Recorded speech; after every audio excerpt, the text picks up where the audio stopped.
1995년 5월 10일 남아프리카 공화국에 위치한 발 리프 광산.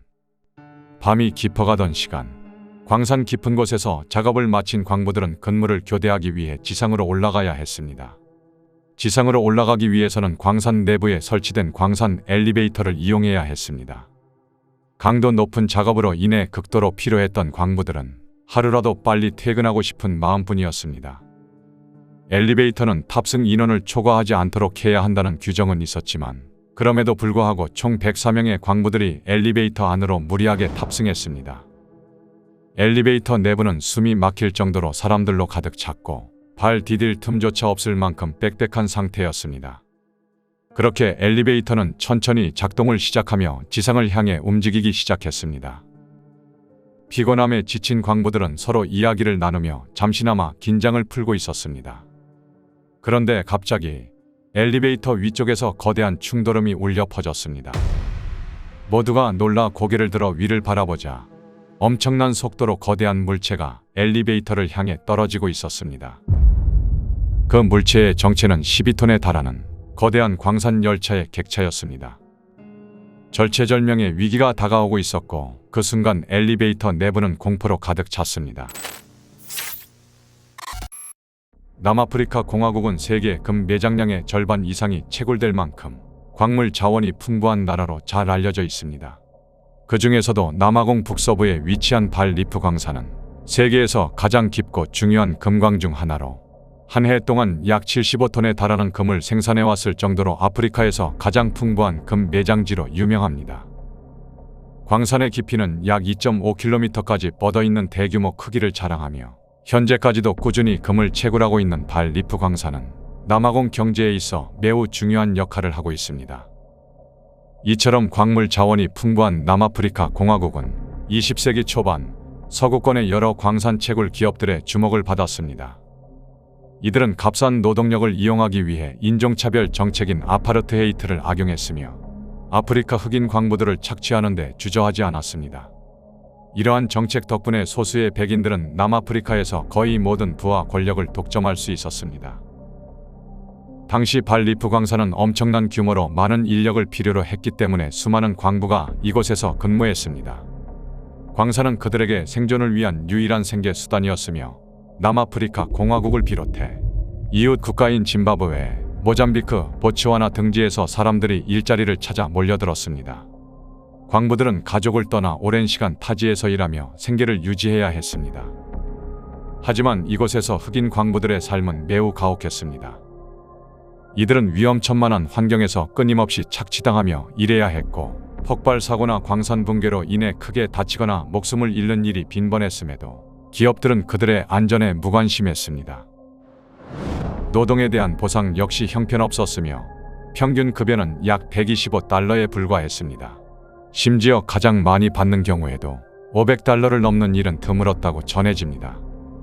이러한 비참한 상황은 1994년에 큰 전환점을 맞이했습니다. 넬슨 만델라가 대통령으로 당선되면서 인종차별 정책인 아파르트헤이트가 공식적으로 폐지되었고 남아프리카 공화국은 새로운 길을 걷기 시작했습니다. 그러나 광부 노조에 따르면 수년에 걸쳐 발 리프 광산을 포함한 남아프리카의 광산에서 수백만 명에 달하는 흑인 광부들이 일했으며 그중 약 7만 명 이상이 작업 중 사망했다고 알려졌습니다.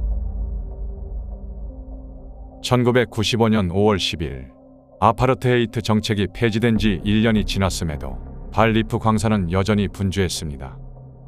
광산의 운영 체계는 교대근무 형태로 이루어졌고 이 덕분에 광산은 24시간 내내 쉬지 않고 가동될 수 있었습니다.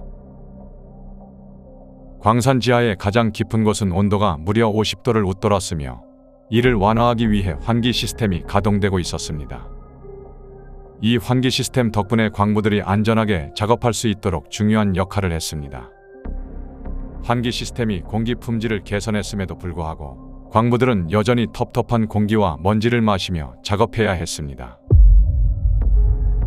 오후 9시경 광산 지하 깊은 곳에서 하루의 고된 작업을 마친 광부들은 근무 교대를 위해 지상으로 올라가야 했습니다.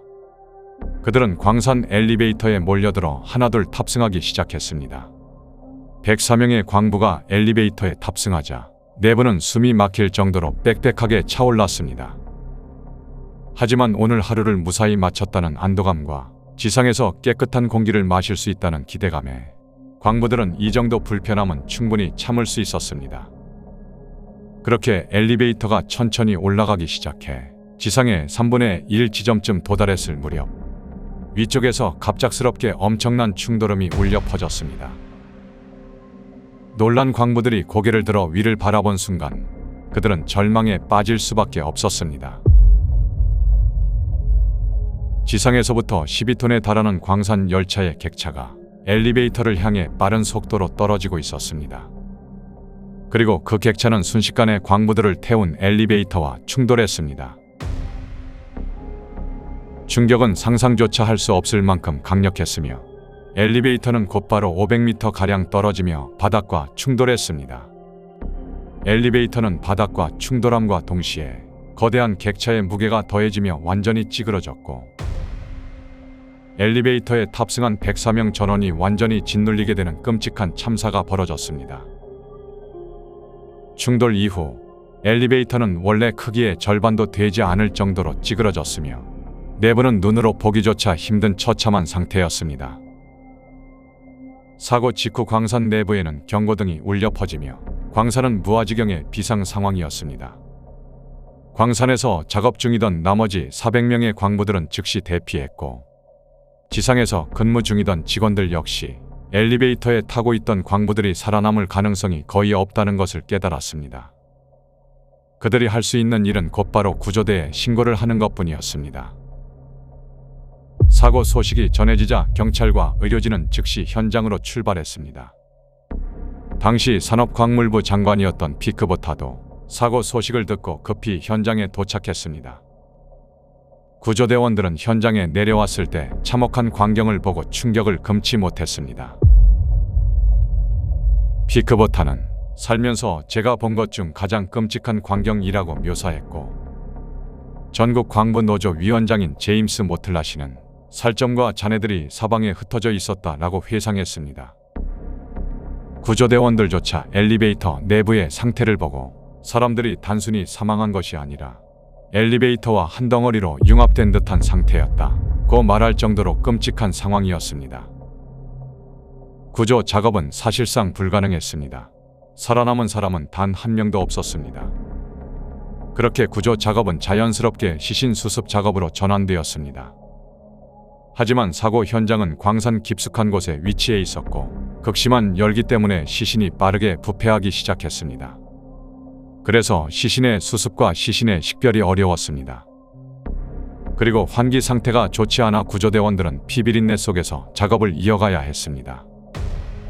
결국 61시간 만에 사고 현장의 잔해와 희생자들의 유해를 수거할 수 있었습니다.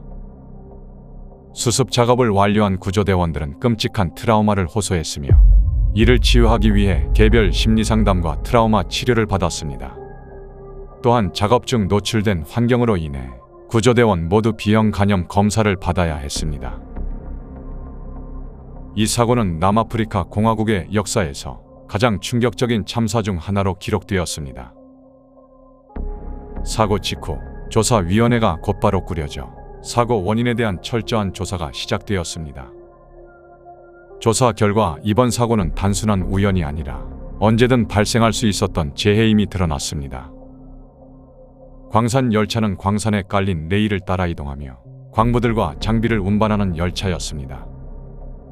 광부들이 걸어서 이동하는 것보다 열차를 타는 것이 훨씬 신속하고 효율적이었으며 채굴된 광물 또한 이 열차를 통해 운반되었습니다. 첫 번째 사고 원인으로 열차 자체에 문제가 있었습니다. 사고 당일 문제의 열차는 사고 현장에서 약간 떨어진 위치에 주차되어 있었습니다. 원래 움직이지 않았어야 했으나 전기 회로의 불량으로 인해 열차가 스스로 움직이기 시작했습니다. 열차는 곧바로 선로를 이탈했고 엘리베이터가 설치된 샤프트 쪽으로 돌진하기 시작했습니다. 더 안타까운 점은 샤프트로 떨어지지 않도록 설치된 안전장치들이 제대로 작동하지 않았습니다. 샤프트 입구에는 사람이나 장비가 추락하는 것을 방지하기 위한 벽이 설치되어 있었지만 12톤에 달하는 열차의 무게를 견디기엔 역부족이었습니다. 결국 열차는 벽을 뚫고 샤프트 아래로 추락하며 끔찍한 사고를 초래했습니다. 두 번째 사고 원인은 엘리베이터에서 확인할 수 있었습니다. 엘리베이터는 케이블과 연결된 후크 장치를 통해 작동했습니다. 이 장치는 광물용, 복합적, 일반 엘리베이터 등 다양한 종류의 엘리베이터를 필요에 따라 교체할 수 있도록 설계된 편리한 장치였습니다. 그러나 열차와 엘리베이터가 충돌하면서 이 후크 장치가 풀려버렸고 엘리베이터가 케이블과 분리되고 말았습니다. 이로 인해 엘리베이터는 아무런 저항 없이 곤두박질 쳤고 참혹한 참사의 원인이 되었습니다. 조사위원회는 만약 후크가 풀리지 않았다면 케이블이 열차의 충격을 흡수하여 엘리베이터가 바닥으로 추락할 가능성은 낮다고 판단했습니다. 실제로 케이블의 강도와 탄성은 열차의 충격을 견딜 수 있었던 것으로 보였습니다. 물론 충격을 모두 흡수하더라도 광부 전원이 생존했으리라 단언할 순 없었지만 일부 생존자가 있었을 가능성은 높았을 것이라고 판단했습니다. 이번 사고는 단순히 불운으로 인한 사고가 아니라 남아프리카 광산 산업 전반에 걸친 구조적 문제가 드러난 사건이었습니다. 남아프리카의 광산은 깊고 위험한 곳으로 악명이 높았음에도 불구하고 광산의 안전에 대한 투자는 극도로 부족했습니다. 사용되던 장비들은 구식이었지만 여전히 아무런 개선 없이 사용되고 있었습니다. 결국 이 사고를 계기로 광산업계에는 대대적인 변화가 일어났습니다. 광산 안전에 관한 새로운 법안들이 제정되었고 광산 소유주는 사고 발생 시 책임을 지도록 법이 개정되었습니다. 광산 장비들은 최신 장비로 교체되었으며 적절한 업무 강도와 안전 시스템을 통해 광부들의 작업 환경이 크게 개선되었습니다. 발리프 광산에서의 참사는 현재까지도 역사상 최악의 엘리베이터 사고로 기록되고 있습니다. 당시 기업들은 오로지 이윤 추구에만 몰두한 나머지 광산 내부의 장비와 작업 환경을 개선하지 않았습니다. 결국 사회적으로 낮은 위치에 있던 광부들이 아무런 잘못 없이 안타까운 죽음을 맞이해야 했던 이번 사고. 오늘의 이야기는 여기까지입니다.